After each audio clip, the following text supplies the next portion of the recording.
Hi, I'm Dr. Phil Parker, and today I'm talking about CRPS, or Complex Regional Pain Syndrome.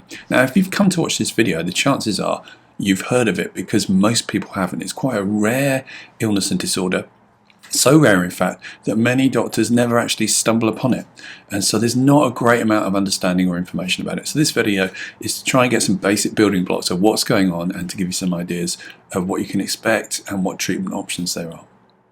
So first of all, let's have a look at the name Complex Regional Pain Syndrome. It's also been called other things in the past, causalgia, which basically means lots of pain, and Reflex Sympathetic Dystrophy. Very cumbersome terms. The most common one that's currently being used is CRPS or CRPS, Complex Regional Pain Syndrome. And the reason it has all these different names is because it's a bit of an enigma. Nobody's quite sure what's going on or why it happens. So the origin of usually what happens is somebody has a very small injury. It could be a fracture, but quite often it's stubbing a toe, twisting an ankle, which you'd normally expect to be a bit painful and then go. But instead, it kind of explodes into a range of symptoms, and the core symptoms are pain. So usually pain on even the slightest touch. So bed sheets can cause it, a little breath of air can cause it, as well as contact. And the pain was often excessive and lasts for a long time after the contact is removed. You also get changes in skin, so usually the coloration of the skin is changed. It can look mottled or red very often, and often hair loss, so the hair will fall out. Changes in temperature of the skin is quite common as well. Difficulty in moving it, but particularly this hypersensitivity and extreme pain, which seems kind of out of proportion to the injury. One of the reasons it was called reflex sympathetic dystrophy is they think the sympathetic nervous system is probably involved. So the sympathetic nervous system is a part of our nervous system that's wired specifically for looking for threat and danger. So when we have an injury, an accident, or have to deal with some big stressor, we kick in a whole bunch of hormones, particularly adrenaline and cortisol. We stimulate a chunk of our nervous system, and some of the effects of prolonged activation of that system will produce things like hair loss and changes in the temperature and color of the skin. That's why there's a good recognition the sympathetic nervous system is probably involved. Sympathetic nervous system, though, is quite difficult to settle down because we need it. It needs to kind of go up and down through our lives in response to stress. So you don't want to throw too much medication at it to suppress it. It needs to have that natural ability to go up and down. So resetting the sympathetic nervous system is something that is best done as an inside job, finding ways to calm the nervous system.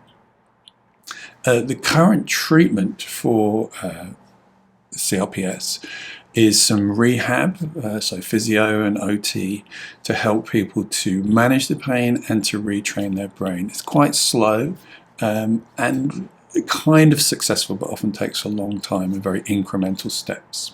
There are also some quite extreme surgical procedures that are generally not recommended because they don't have very good outcomes. So that is cutting nerves and in some cases amputating the affected limb. But because the outcomes are so poor, generally that's a last resort, and most people would say it's not worth doing. There's other stuff that I'm involved in, which is like looking at how we can rewire the brain by changing the way we use our brain to switch off these pathways that seem to have gone crazy within the nervous system. So you can find out more about that if you just click the link below and look at the lightning process, and also some really interesting case studies where we follow people with videos, which are quite amazing.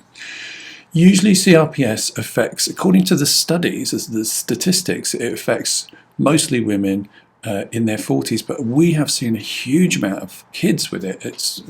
I would say most of the people we see are children, pre-teens and early teens who've got this. And of course, when that happens, that really makes a difference to that child and the family because they can't do the normal things that they want to do. So finding solutions is really important. There's a link also to a blog. Have a look at that. It's got a little bit more detail, that things that you can do to help. The main message is it's not very well understood. There are quite good treatments for it that do make a difference, but you have to dig around to find them.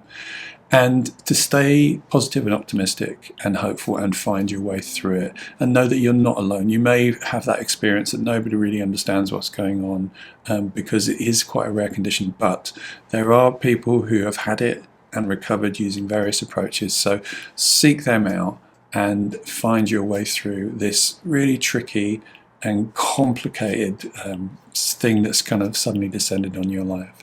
And I wish you the best in finding the solutions that work for you.